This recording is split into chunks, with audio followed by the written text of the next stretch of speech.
Well, welcome to Romera Records virtual cast. Today we have on Julian. How's it going? It's going super fantastic, man. Just living the dream. No complaints over here. Awesome. So, yep, found you from Pod Match and basically just saw what you were doing and figured you'd be a great guest to have on.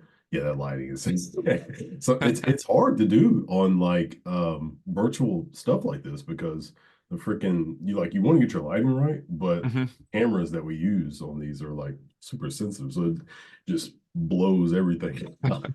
I'm still learning. I'm still learning. I've been doing a handful of interviews, and you are still learning about just cameras and how it makes a difference. I didn't realize, like some of my older stuff, it was so dark, and it seemed light to me, but on camera, it was just so dark still. Yeah, the first one I had done in a long time on Pod Match, I had actually so I was using like a Sony digital camera that was hmm hooked up to my computer. And when I had it set up, everything was perfect. And then one day I go to do this Zoom podcast and my camera's just not working with Zoom. And I was like, oh no, it's not working. And so I was like, all right, whatever. So I started messing with it and I use this other system called OBS, and it's working in OBS, but it's not working in Zoom. So I'm like, maybe it's just a Zoom problem, and I just couldn't figure it out. And for like 20 minutes, I'm just trying to figure it out. And I told my guest, I was like, look, let's just postpone this, and I'll figure it out. Well, if you look at my first, I don't know, like 10 or so podcasts that I've done hmm recently, they're all actually in my wife's office because I was using her monitor, which is like one of the newer Apple monitors because it's got a camera in it. So I hmm was like, hey, I got to steal your monitor. So I brought it back into my studio. So that's where I'm doing it now. But yeah, I mean, it's rough trying to like do all this stuff. So anybody who can stick with it and just figure this stuff out, like I'm in the camera business and videography, photography, and audio, like that's my business. So anybody that's not your business, like you're in fitness or you're in insurance or financial stuff and you're starting to figure this stuff out, I commend you for doing it. Absolutely. Absolutely. But it's kind of fun. That's part of the fun, actually, is just the whole entire experimentation of it. And just, I think it's a rite of passage also to know. I think the universe has this as a barrier to say, hey, how serious are you? Are you willing to endure the awkwardness that you feel when you record yourself or you're talking in the room by yourself on camera, et cetera, and et cetera, the lighting, all these things, right? So it's a rite of passage. Absolutely, for sure. So I guess let's get into what you do, who you are, how you started, all that good stuff. Yeah, so quite simply, I run a executive wellness consultancy. I also write and at various different publications as well. And inside the consultancy, it's a hybrid of which some people would say is a little bit of executive coaching.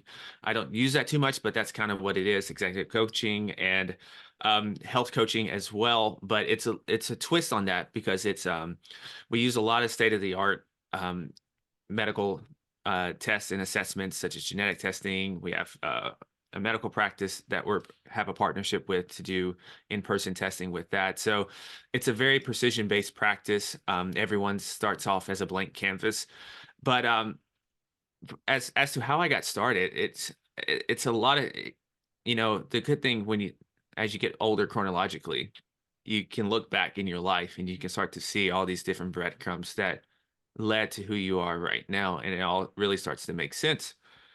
But not to go back that far, probably one of the big junctures in my life was when I was in medical school. And so I'm from Nashville, Tennessee. I went to medical school in New York. And during that first year, it was a lot of, some people could say, synchronicities or whatever word you want to use for magical things that just were just assigned to the universe that this wasn't for me. And I was doing fine in school. That wasn't really an issue at all, but it was really more of a sense of fulfillment. School to me was pretty easy. You show up, you take a test, repeat, repeat, repeat. And then at the end of the line, you should have a pretty good job, good salary, and you can ride off into the sunset, do it for a couple of decades, retire. There you go. And so I meeting entrepreneurs up there, meeting different actresses, actors, all these people that just have these huge dreams. And then I meet some people who are also in the world of entrepreneurship, but they're also doing unconventional jobs in the sense that um, you wouldn't expect these jobs to be able to have this type of freedom. And up until that point, when I thought about health and fitness, I thought about maybe a trainer working in the gym. And once that idea was circulated in my head, I couldn't not see it anymore. So when I looked in a magazine, I saw names. I would look up the names to see what they do. And and you just start to wonder, well, why couldn't it be me? So I did the logical thing and didn't go back to school after my first year in medical school. And I just had this trajectory of trying to do something in this field, which was all sorts of different roller coasters. It wasn't just a straight linear path at all. This executive health, what people see now, this is probably version 10 or 11 of what I even thought I would be doing. Mm. So it's literally just been one giant experiment, and it really still is. But so in a nutshell, that's kind of a culmination of everything.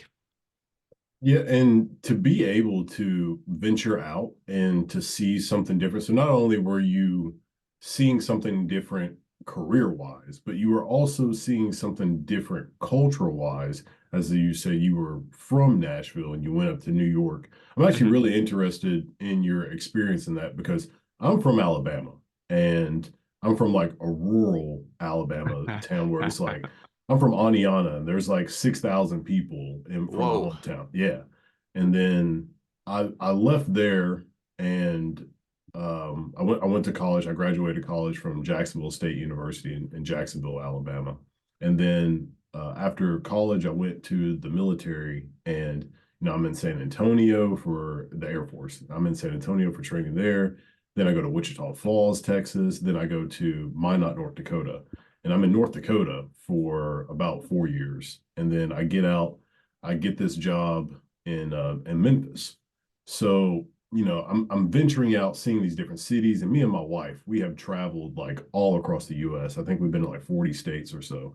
Oh, that's And awesome. yeah, and so it's really cool seeing different people and how different things operate. Like I think Alabama is very sim. Alabama is like the southern Ohio, or like Ohio is like the northern Alabama. Like they're very similar states. A lot of people make fun of Alabama because they're like, oh, it's a bunch of rednecks and hicks and stuff like that. But honestly, like Huntsville, Alabama is currently like one of the fastest growing cities and rated as one of the best cities to live in the whole Hmm. country. It is. And then Birmingham, it's very similar to Memphis, like very industrial, a lot of crime, stuff like that. And then Mobile, Alabama, and there's a few other cities in like southern Alabama are like fantastic to retire to and vacation. Anyways, my point is, being from a small town, seeing a bunch of other places and noticing how different the country is and stuff like that. It wasn't a big shocker for me. It's like I knew things were different, but it's really cool seeing how the people are different, Hmm. cultures, how things work. So Nashville, country music city of the U.S., has a lot going for it, has a lot of stuff popping. So how was New York compared to Nashville? And do you see a big difference? They're both big cities. One's in the South, one's in the North. Um, how do you see the difference in the two? It's a huge difference. So I went to undergrad at UT Knoxville. So that's Knoxville, Tennessee, East Tennessee. And so most of my time I grew up in the suburbs just outside of Nashville. And I just say Nashville because it's easier for people to understand. Now, when I left Nashville, Was it like Nashville, Franklin or something? no, it's Mount Juliet. Mount Juliet? Okay. Yeah, yeah. It's Mount Juliet's like Diet Franklin. Ah, okay. Yeah, yeah. It's just Diet Franklin. And so Nashville, when I left to go to New York, was nothing like the Nashville that people see now. Like Nashville's a destination city now. Everyone loves it. It is the it city now. Now, when I left, it wasn't many big tall buildings downtown or nothing like that, like it is now. So I get to New York, and the pace of life is fast, really Yeah. fast. People walk fast, people talk fast, everything is fast. And it took me maybe 2 weeks to really get in that mode. But honestly, I actually prefer that. It Mm. was, I actually really thrived in it. because the only problem with New York I had was it's hard to turn off Mm, because it's literally when people say it's a city that doesn't sleep, that's literally it doesn't sleep. If I wanted sushi at 1 a.m., I can go get sushi at 1 a.m. Here, my sushi closes around 9:30, so I got to make sure to get that at 9:30. yeah. Up there, I can get whatever I want at any time I want, and that was awesome. And there's just a buzz and electricity to the city that's, you know, really gets your creativity going. And so I love that aspect of New York, and it's a little more dangerous, and that's fine. I'm okay with that. You got to have a little awareness and everything about that. But also, when you're in New York, you get to meet people from everywhere, everywhere, every place you can imagine, right? And so here at that time, you probably had a couple of races, right? But then up there, you got people like I'm looking at you, I'm like, I don't know what you are. And Yeah. that's just so cool, right? So therefore, that becomes less of a focal point then. Mm, And then you really get to it really gets to be about the person then instead of a lot of the superficial things that typically was in the South. It's a little better now. It's much better now. So it I think I became more cultured, much more understanding, empathetic, able to see things from a lot of different perspectives because my whole worldview expanded by all this exposure. And I think a lot of times that word exposure is literally everything. However, you can get it, exposure can change the entire trajectory of your life. For myself, there's no way I would have been doing what I'm doing if it wasn't for that kind of exposure. Because I come from a blue collar family. So it's not like I had entrepreneurs or doctors in my family. I had none of that. I was first generation going to college and everything. So just being lucky enough to have this exposure to run into certain people, and then you get to pick their brain a little bit, changes your entire worldview. Because up until that point, we only see things on TV. And you only think, okay, maybe those people are lucky or something like that. But then you just meet regular everyday people. You get to hear their story that, oh, I came from like rural Iowa and now I'm doing this. It's like, really? You're from Iowa? Really? That's not what I think of people in Iowa. But yeah, he's like, yeah, I'm from Iowa. This is my background. It's nothing but cornfields. I'm like, wow. I thought you were just like a city slicker. But he's like, no, I'm just from Iowa. So those kind of things just really shapes your worldview. And so it was an experience that was transformative for me. I It was only 12 months that I lived there full time, but I felt like I was there for 10 years. mm. Yeah, I mean that experience, if you're a business person or just somebody who is a go-getter, it's worth it just to go to New York and just dive in. And again, for everybody listening, New York City, like that area. Oh yeah, in New York City. Yeah. Yeah, If you yeah. just go up to New York, like upstate or like Long Island, I was actually the last podcast I did was with a guy, and he was talking about that he's in the Long Island area and it's Hmm. very laid back, everybody's really chill, stuff like that, very rural. And I was like, yeah, I've been to Long Island and it is like that. And I It love is. that area. It's beautiful. But yeah, the city, like New York City, is so hustle and bustle, and it's very hard nosed people, very like get out of my way, I'm going somewhere type people. And there's, I mean, don't get me wrong, there are some great kind people, but there's a mindset up there that is just go go go. And in the South, as you know, a lot of people are laid back and chill, even in like a Nashville type of area. It's still in the South. It's still, we'll get there whenever we get there. It's slow and paced, and people don't have that same kind of mindset, which it can be hindering if you are a Hmm. very progressive person, because most people aren't trying to achieve the same things you're trying to achieve. But it can be relaxing or calming knowing that other people aren't trying to push you and hurry you to do certain things. So it just kind of depends Yeah, on what you like. yeah. I think Nashville has a really good balance now in terms of being a business culture with that kind of hustle and bustle, but then also still having the Southern hospitality, laid back atmosphere that you would expect from any place in the South.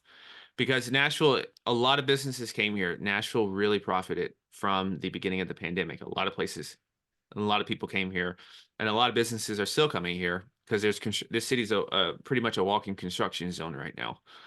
And there's getting a new football stadium soon, so you're going to have a Super Bowl probably here because anytime a team gets a new stadium, usually a Super Bowl follows suit.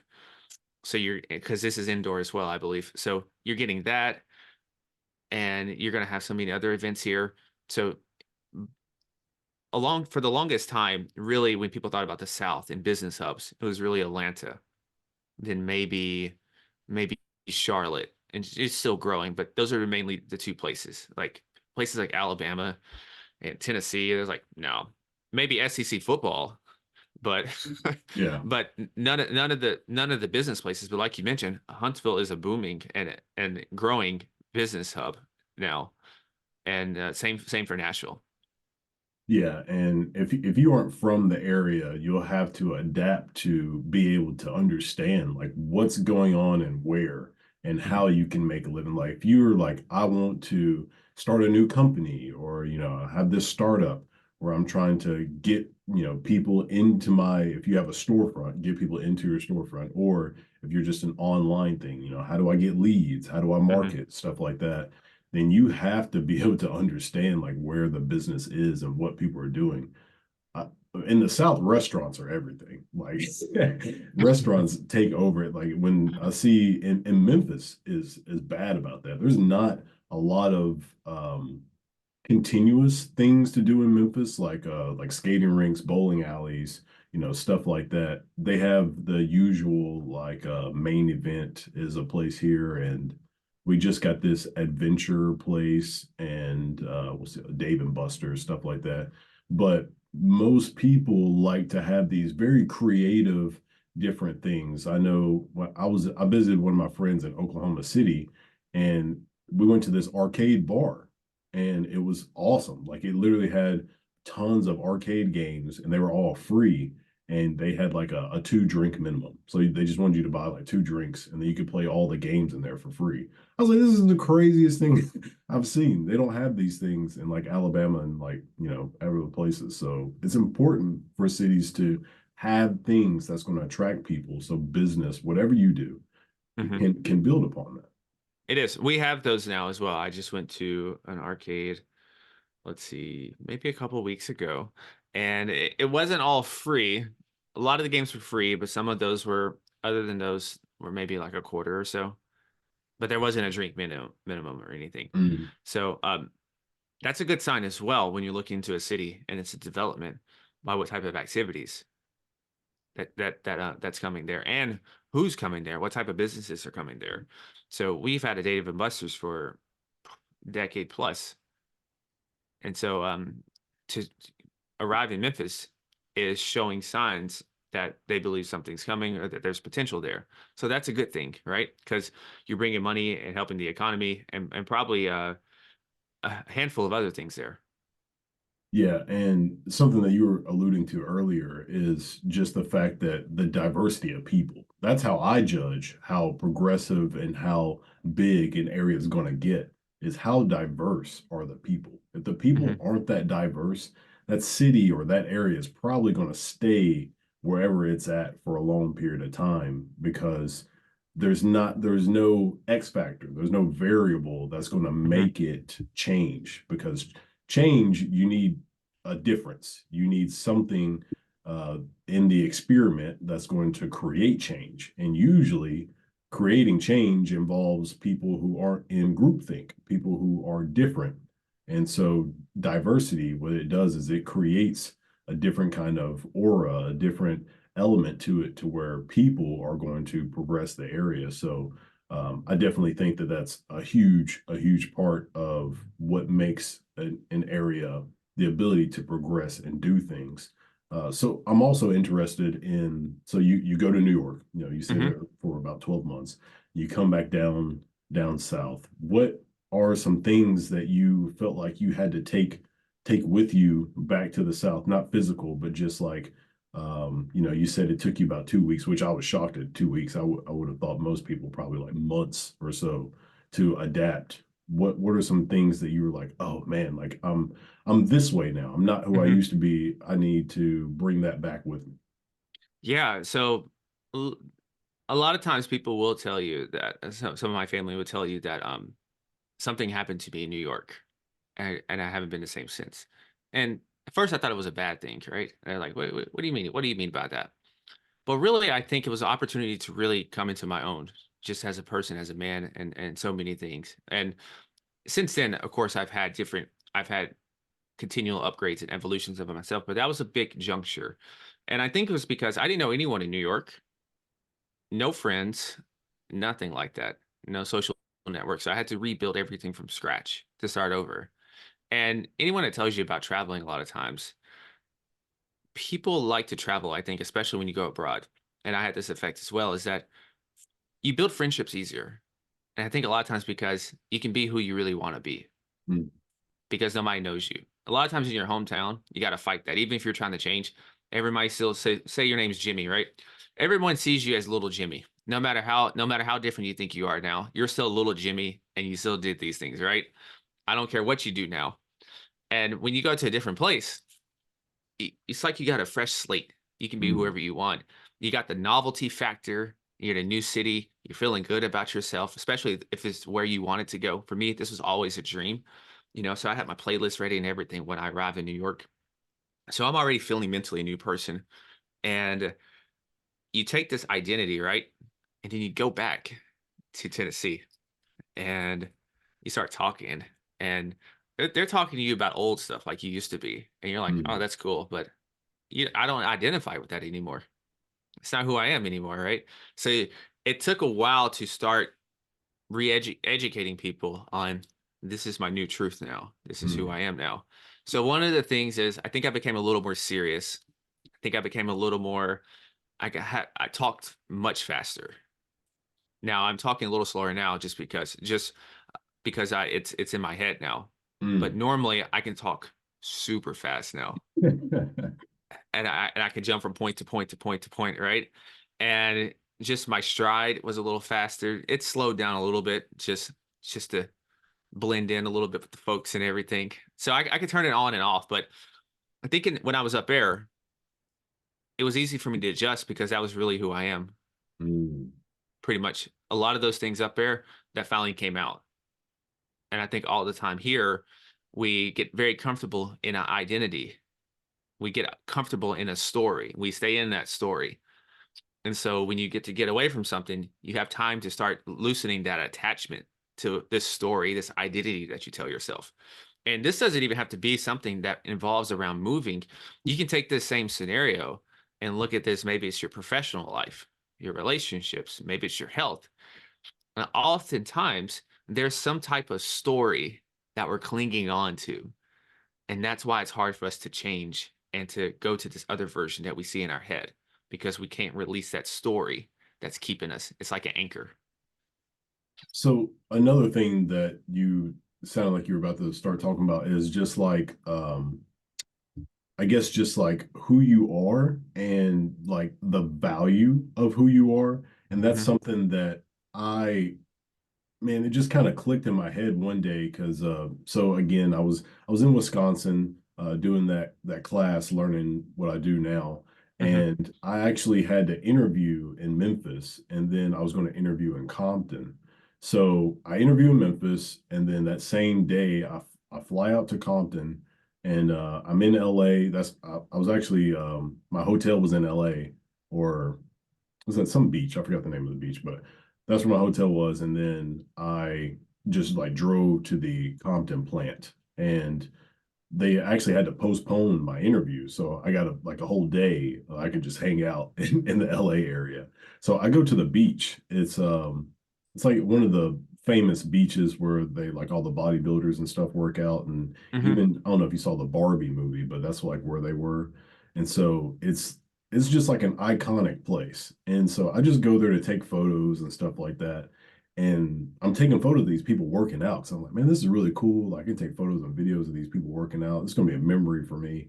And the people came up to me. They was like, hey, can you take photos of me doing this and that? And I was like, yeah, yeah, sure. And they were like, hey man, what do we owe you? And I was like, no, you're fine. Like, I just really like doing this kind of stuff. And I was like, you can give me your email or something, and I can send it to you later. And then he's like, nah, man, nah. And so he ended up, I could hear him. I was just still doing the photos and stuff, and I could hear him like getting all his friends together. Like, yo, you got $5? Yo, you got $10? And he literally gave me all the money they had. It was like $70. They just Oh handed wow. it to me. And I was like, this is great. This would never happen in the South. Like nobody does it. It's like, oh, you want to do this for free? Cool, thanks. Here's my email. But like Yeah. they understand that work is work Hmm. and that your value and your time is important to you. And I think certain places need those kind of people who really understand value and work. And I just don't think the South, certain areas in the South, like a lot of times we call Florida, like it's not, it's kind of its own world. It's not really It's the South. Florida South. The South stops in Florida. Northern Florida is still the South. Yeah. But when you start getting in the middle of that, that's no, that's not Yeah. the South. It's a different, like Miami is basically LA of the East or something like I, that. I I even say Miami's not part of Florida. Miami, it's its own country. Yeah. So yeah, places like that, they probably understand that whole value and thing. But basically what I'm getting to is, did you feel different from the New York experience to coming back to Nashville and the Tennessee area of like, do I feel valued differently? Do Hmm. people value that education that I got, the Hmm. experience I have, the knowledge? Yeah. Well, if anything, people gave me more respect actually. So Mm, that actually, I actually got even more respect. So that's never really been the problem. I think probably something similar arose when I really started to take the dive into the business and then start over again, different iterations of the business. Because I look at this like I'm a sports fan, and um, let's use the NBA. I do not like being an eight seed. I don't see any joy in being an eight seed mm, per year in and year out. I get to maybe win one game and then or get a gentleman's sweep or so. So I, so with my business, I would do something and grow it and do something. But if I saw it had a cap on its potential, I would gladly take the 10 steps back to come back again. And during those moments, over the course of time, after it's been a couple years since the medical school thing, that's when you really started to question your identity. Then that's the toughest point then, because you may be doing I did a lot of different side jobs. So I've never really gotten a career job in my life. I've either been a student or just different side jobs because and so people can then look at you then and say, you got all this education and you're doing stuff at a warehouse for side job and stuff like that, right? And you're like, no, I'm this is funding my company. This is like angel investing, and I'm keeping all my equity instead of going out to get money. I'm getting a little money here to just fund my company and all that, right? That's what I see. And most people don't see that. They say, oh my God, you got these degrees, and then you came back to this. You look like you hustling backwards, right? So when you had all that kind of chatter for a little bit, that's the difficulty then I had. But you know, you say you go to medical school, people love titles. And so people they put a prestige on things. So probably for a year or so, it was fine. Everyone was like, "Oh wow, you chose not to do medical school and et cetera, right?" But then that stench wore off, and then they saw me doing side jobs to fund certain things. That's when the chatter started. That's when you really had to really solidify who you are and really work on your mindset. yeah, being able to really hone in on that purpose of, what am I really doing? Like what is my end goal? What is my purpose Exactly. behind every action, every move that I make? And I've done something similar to you, except, I have a full-time job where I make Hmm. great money. I make six figures at my job. And but I take that money, like I don't buy shoes and a lot of Hmm. nice clothes. I'm just not into that kind of stuff. I just spend pretty much most of my money on my business. Yeah. And that's just what I decided to do. And like you said, kind of angel investing into my own company. Like we don't like my companies don't make a lot of money at all, but I've decided to take that route over getting investors and funding and stuff like that and having to owe other people back. I'm like, Yeah. I'm just going to build myself up. Yeah. And the thing is, so, if other people come in and do that, they take equity. So you're losing some of your long-term wealth potential because they have a stake in the company. And so it's all about your perspective. There's a lot of people do that, and that makes sense. Once again, it just depends on what's your long-term goal. And um, I think the thing with business now, this is kind of a side tangent. Most businesses take a couple years or so to even start doing anything. I think in the world we live in now with online, there's a lot of smoke and mirrors. Yeah. There's a lot of people, there's a lot of things where you might see someone come onto a scene for a year and then they disappear, or they're onto a new business or a new hustle. So the best thing for me was actually talking to business owners who were far more advanced than me, have been in this craft for way longer than me, and they gave me a realistic portrait of what it actually means to be an entrepreneur, what it actually means to be a CEO. If you say you want all these things and that's what you're working toward, what all these things actually mean, and not just the good things, right? You get to see a nice house now, you know, they can go to the best steakhouses. You get to see those things. Those things look exciting, but you don't get to see unless they really told you the truth. How many stressful nights they had. Mm. Maybe they had to deplete their savings. Maybe they had to have some very stressful talks with their wife or girlfriend. Then all of those kind of things, the real stuff that you won't see on a post. That's the stuff that was really transformative in my development. That really helped me because I was like, man, maybe I'm not cut out for this because I'm not financially free in 4 months. And I saw this online guru who said there's only 7 steps to do this, and apparently I can't do it. You know, that's ludicrous to think about, but if you're bombarded with that all the time, you start to let that seep into your mind. So I have to Mm. really be mindful of what I'm consuming, and then also pay attention to the context of what is even being uh, sold to me and brought to my attention. Yeah, and something that I have done that has really helped me out is start listening to this podcast called How I Built This. Have you ever heard that? Yeah. That podcast is phenomenal because it takes some of the top level people who are running businesses and you get Hmm. an inside story on literally how they built their business. And I was listening to this one. I bought the book. I haven't even read through the book, but I just listened to a ton of the podcasts. And one of them was this. It was a female who had she started in radio, and when she was trying to climb up the ladder in radio. She was working at this station and what was it? Oh, she was just telling the person who ran the station, like, it should be like this, it should be like that, we should do this, we should do that. And he was like, well, if you think you could do a better job, you should start your own thing. She was like, all right, I will.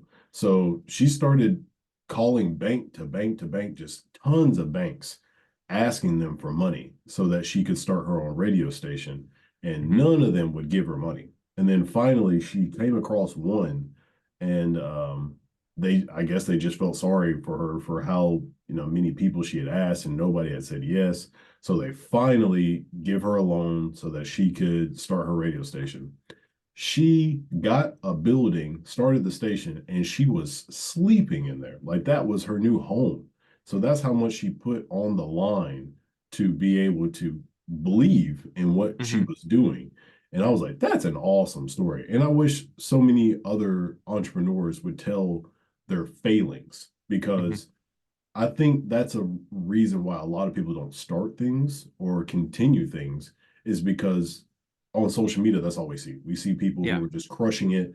They're just doing this and that, and it worked. Like, oh, did this, it worked. Did that, it works. And it's like, Hmm. yeah, but what doesn't work? Like, what's Yeah. the problems? Yeah. It's definitely a big reason why people quit too early. Definitely, definitely. I think a lot of times people can start just out of sheer excitement or by something that they really hate. Maybe they really hate their job, so they're just going to start. But I think the thing that really stops people from continuing on is um it's unrealistic expectations and not really knowing what they're getting themselves into. And I had a good conversation. Forgot the episode on my show, and he talked about there's this kind of roller coaster that's typical for all entrepreneurs. And I think it's you have this blind optimism when you first start, and then you have this deep pessimism afterward, after things are not working like you expected. And that's where I think most people quit. And then you come back up again and you have this kind of you're informed about everything, you're realistic with all the bad stuff, but then you still have a sense of optimism as well. And I think that's the next stage. But a lot of people don't get to that stage because they quit after that initial high is gone. So I love everything we've been talking about, but I do want to get into more of specifically what the Mhm. things that you're doing. Can you talk a little bit more about, your day to day and the things that you've been accomplishing, I guess.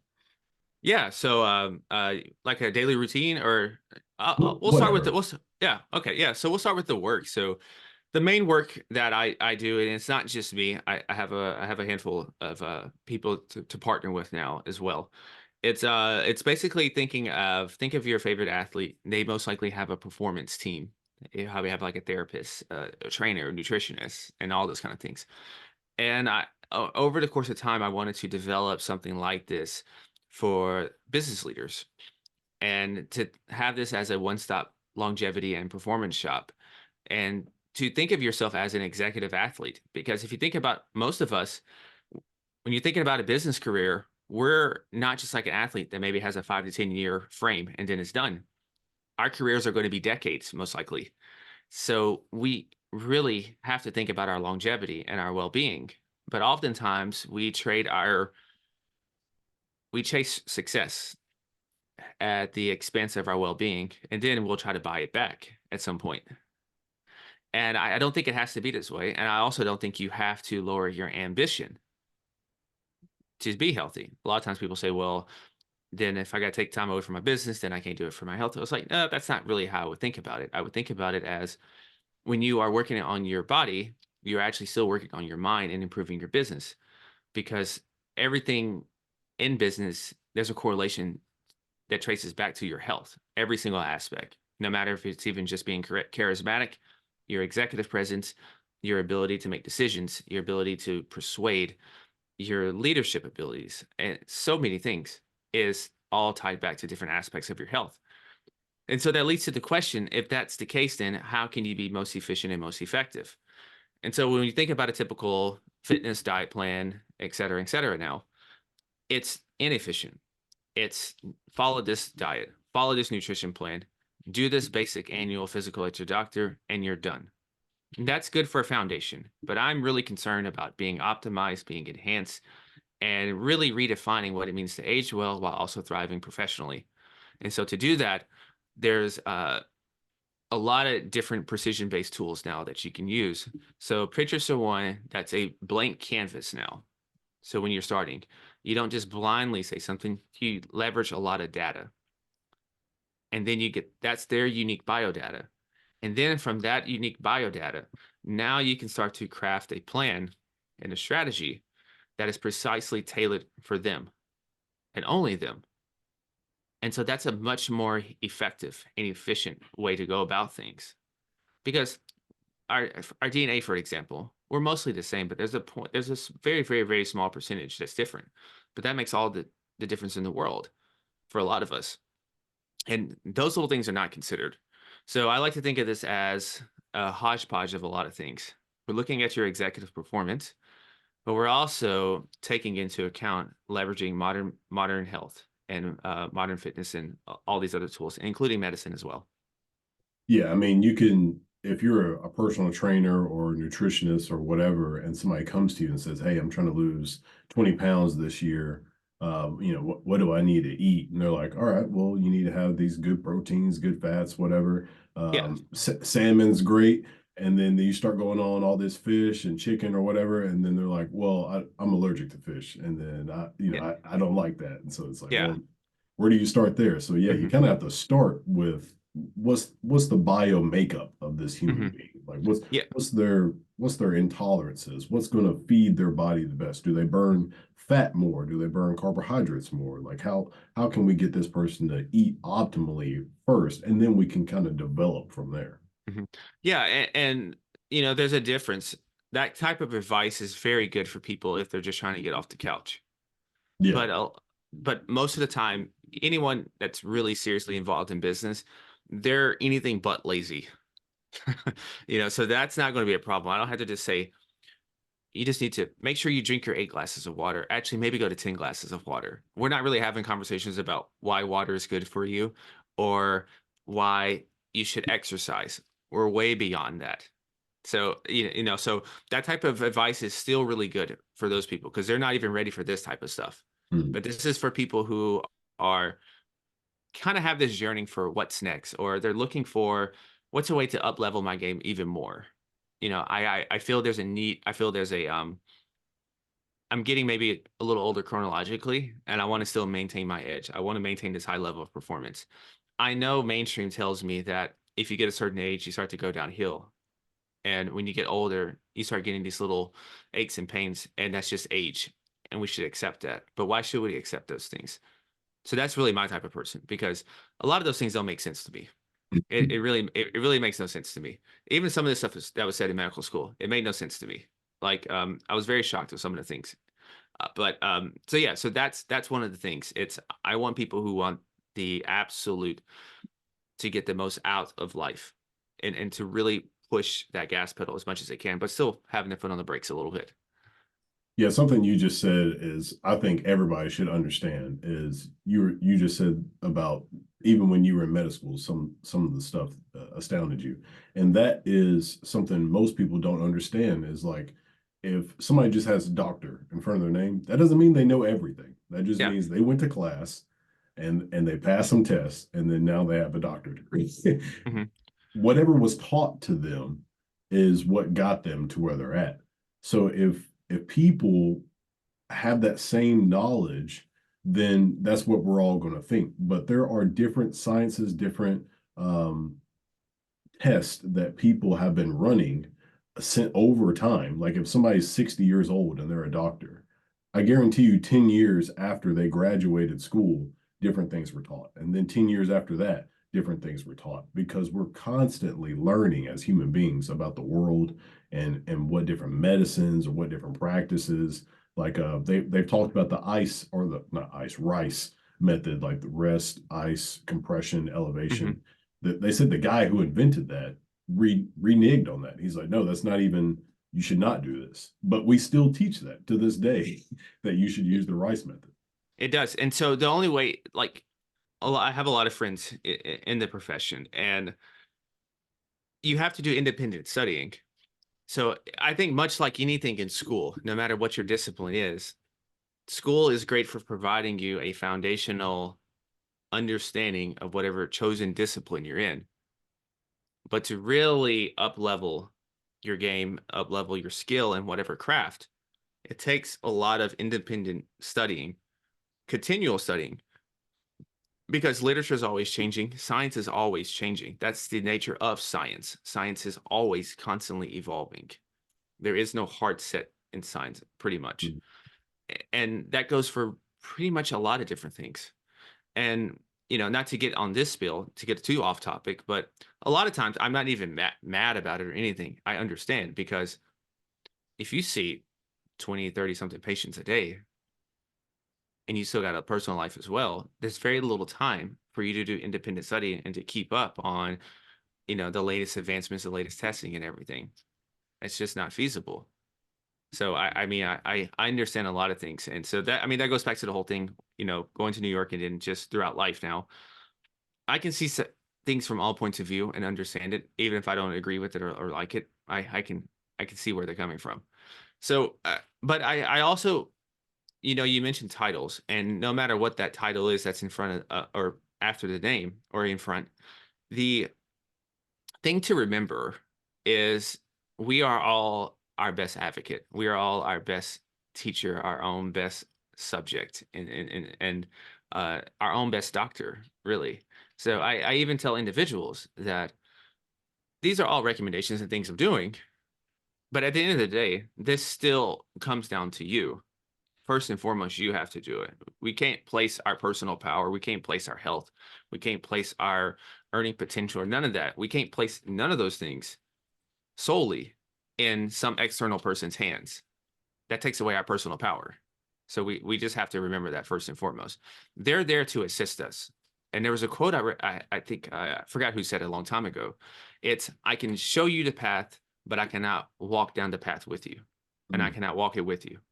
I cannot walk it for you. I'm sorry. I can show you the path, but I cannot walk it for you. Mm. Something that you just said is something I never really thought about is, we're our own best doctor. Hmm. Because like if you go to the doctor and something's wrong with your foot, but you're telling the doctor something's wrong with my stomach, guess what they're going to treat? The stomach. So if Hmm. you aren't diagnosing yourself properly and you're giving, as you said, the doctors and people like that are there to assist. So if you're giving them poor information, then they're going to diagnose you really poor. So Exactly. the best doctor you have is yourself to be able to diagnose yourself properly and say, okay, my foot hurts. It hurts when I turn it left. Okay. So now I can tell this person, hey, if I Hmm. turn my foot left, it hurts here. If you do a poor job of that, they're going to do a really bad job of helping you and assisting you and giving you the right solution to your problem.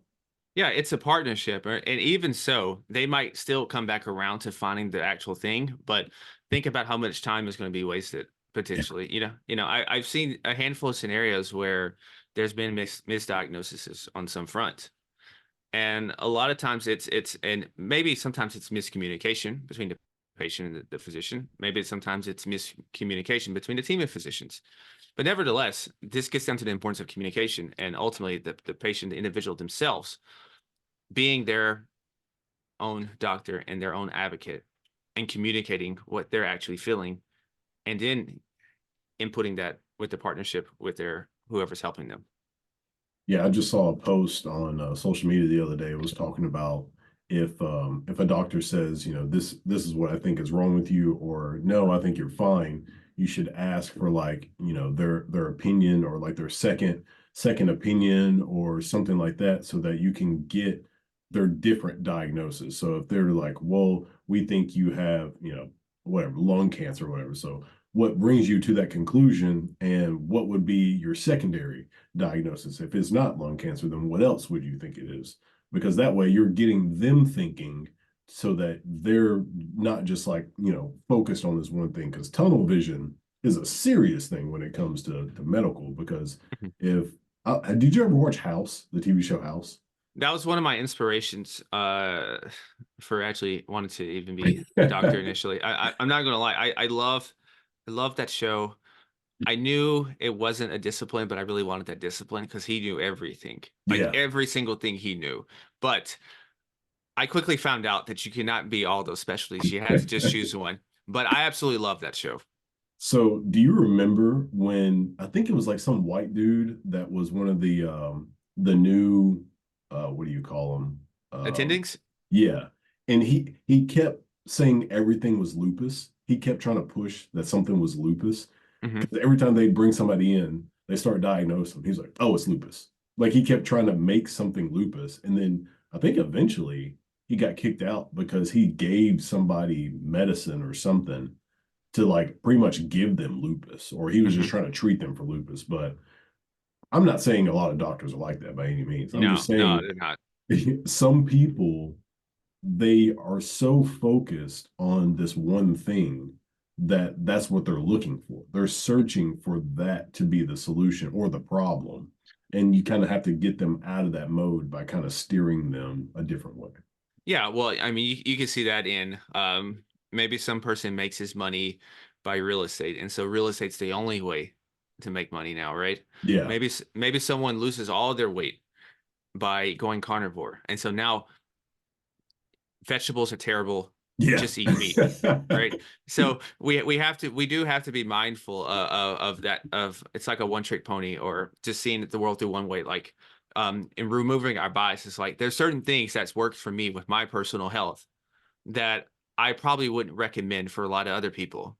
because I've done a lot of different experimentation. Just like Mm, there's different supplements and stuff that I use routinely that doesn't necessarily mean it's good for the next person to use, because it's a case by case person basis there. And so that's where we have to really stop and pause and look at things in a more systemic way. Because a lot of times when we look at our health in particular, we look at it as it existing in a silo. mm, So you have, say you have this is I have my gut health, then I have maybe my brain health, but really those two things are connected. mm, But a lot of times we look at these things as separate silos. So if my back's hurting, then it has to be my back. But really, it could be I have weak glutes. It could be tight hamstrings. It could be a lot of other things. So that's where we have to really look at this as a system, because typically when you input something into one area of your body, it's going to cause an effect with another area. Just like when we take supplementation, it's somebody, for example, there's always a yin and yang, and that's what our bodies wants to do. It wants to stay in homeostasis. It wants to stay in a balance. So, for example, somebody's saying take a bunch of zinc. Well, I need to think about copper because they go together. If I take a bunch of magnesium, what about my calcium? Because they go together. Potassium, sodium. Everything always has a yin and yang in life. And that's kind of how I think about a lot of things these days, but in particular, health and fitness. yeah, like you were talking about carnivore. I actually went on the. I think I was weighing like 227, 225, something like that. And I ended up getting down to now I'm pretty muscular. Hmm. I think I was usually around like 10 to 15% body fat. And then I went carnivore and I'm pretty sure I got down to like 7 to 5% body fat for 2 weeks. I probably looked the best I've ever looked, and I got down to like 202 or 205. Looked phenomenal. I tell people this story all the time, and then I end it with, I do not suggest you do carnivore for a long period of time because one, we haven't done enough research on it. I don't know if anybody is doing the research currently, but there's Dr. Sean Baker. He was on Joe Rogan's podcast, and he's a Hmm. big advocate for carnivore. He's been doing carnivore for like years now. Yeah. And I think he started out with just steak, and then he started doing like bacon, maybe sausage. I don't know if he does chicken. I think he's been doing a lot of just like red meats. Probably not. Most of the time, they don't do chicken. They usually just stick to the usually the red meat, because the red meat is going to be has a much more of a expansive nutritional profile Yeah, as opposed to just chicken. Because yeah, chicken's good for like protein, but other than that, chicken doesn't just have a lot of just different plentiful nutrients in it. yeah. And the funny thing is, the irony is the reason why people usually eat red meat because of that reason is because the animal is eating plants. So, Hmm. so I'm eating carnivore because my animal was eating plants. But it's important that people understand, yeah, I had phenomenal results from that diet, but I would only suggest you do it if you were trying to like lose weight and really quickly, but also get in your proteins and fats. But also, um, I wouldn't suggest it for a long period of time because one, we haven't done enough research on it, and then two, it's not sustainable. Like it was cool eating steak and bacon and sausage and stuff like that all the time, but it was a point where I was just like, I want like broccoli and hummus. Like I just want something different. Yeah. I mean, it's going to take a long time probably for the research in any of that to come out, because Yeah, if there's any, because I don't know how profitable it will be, because there's going to be a lot of when you think about research, right? So I like to look at research, but then I also don't, and so I have to hold two ideas in my hands here, because some things are not going to ever have a lot of research, because you got to think about it. This type of research comes out and it's favorable, it's going to benefit someone, but it's also really not going to benefit a lot of other people. And think about those people and think about how deep those pockets are. mm, And so I always have to think about that. So I hate to say it, but health, much like everything else in America, so we're a capitalistic society. It's a business, and there's vested interests at hand to keep things operating a certain way.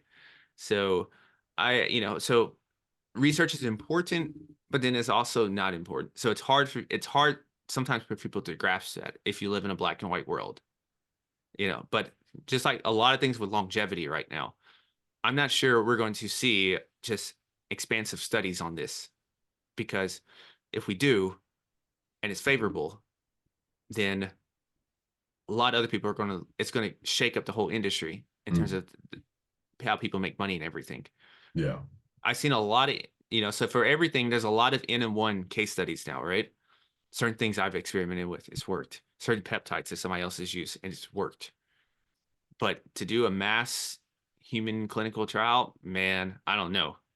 I don't know about that anytime soon, because no, I don't know about that. So that's where I have to say, that's why I say people have to pretty much, long as you know you're not doing no harm. And I say a lot of times, I say people just go for it and just see what happens. Long as there's no like super detrimental side effects or something. The body's intelligent, far more intelligent than we can even comprehend. And it's going to let you know. Like, I guarantee when you did that, if it wasn't going to work, or it wasn't for you, you probably would have had some type of feeling immediately. But the fact that it was sounded like it was pretty smooth sailing for you, showed that your body this was good for you. Like, it was well received. I've tried many different things. I've tried the keto. I tried vegan, vegetarianism, pescatarianism. I tried all those things. So I haven't, and I gave it a decent amount of time to see what worked and what did, how I felt, how it affected my performance, and different lab results, and all of those types of things. Yeah, and to be able to understand your body and listen to your body is Hmm. very important. And I think most people don't do that. Like most people, I actually just saw is a guy on Instagram. I don't know if you know him, is every goddamn Dre, and he uses kettlebells. Never And heard of them. yeah, he uses kettlebells in like all his workouts. He's big kettlebell. I don't know if you've seen Squat University on Instagram. No, I'm going to sound like a boomer. I don't have an You know, Instagram. yeah, Uh, it's cool. But yeah, so these people, Squat University is great. It's Dr. Aaron Horschnick. He okay. runs like the Squat University thing, but he's got phenomenal research and practices for Hmm. making sure that people anatomically work out properly. It's called Squat University, the Instagram, and I think that might be the name of his company that he runs, but they teach you like everything. It has nothing to do with just squatting. It's just Hmm. basically anatomically, am I doing the things that I should be doing when I work out? So like positioning, how to deadlift properly, how to squat properly, bench, all these things. And he has great relationships with the top performers in those categories. And they just talk about how to do those motions properly. But anyways, Dre was actually talking about like he's like, man, I've been trying whey protein shakes like Hmm. pretty much my whole life, and they just always have messed up my stomach. So he's like, I've just given up. He's like, I've tried plant based, all kinds of stuff, and it always just messes up my stomach. And that's something like, as he said, he's been doing it for forever. But like, Hmm. it's so important for people to just, if I ate something or drank something, how do I feel after? If I feel like I'm about to go to sleep, maybe your glucose has spiked, something's happening, and you need to pay attention to that because if you don't, those things are going to keep happening to you, and then you're not going to be able to perform. Or like, let's say whey protein shakes mess up your stomach. If you have meetings all day, don't drink a whey protein shake because you're probably going to have to go to the bathroom during this meeting. Hmm. So do things that are smart to understand what your body is doing so that you can be at your best throughout your day. Absolutely. Absolutely. Couldn't I agree more? So let's go ahead and wrap this up. I think we're about time. I guess go ahead and give everybody get contact info, website, whatever you got, and so people can reach out to you and see what you do. Yeah. So you can just go to executivehealth.io, and all my information will be there. Or you can just find me on LinkedIn as well. I'm pretty active on LinkedIn. Awesome. Thank you so much for coming in and just talking to me about all the things that you do, how you're being progressive, your experiences on how you got to where you are, from going to New York and being from Tennessee and coming back. And and being able to just share the knowledge that you've gained and do what you do. Is there anything specific that you have for the listeners that you'd like for them to know?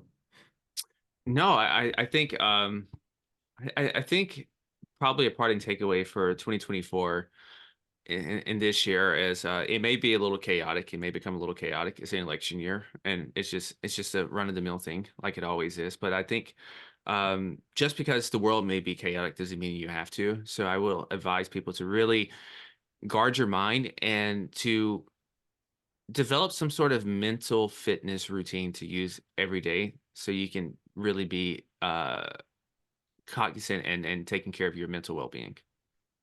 Perfect. Great way to end it. All right. Well, thank you for everybody for tuning in, and we'll see you next time.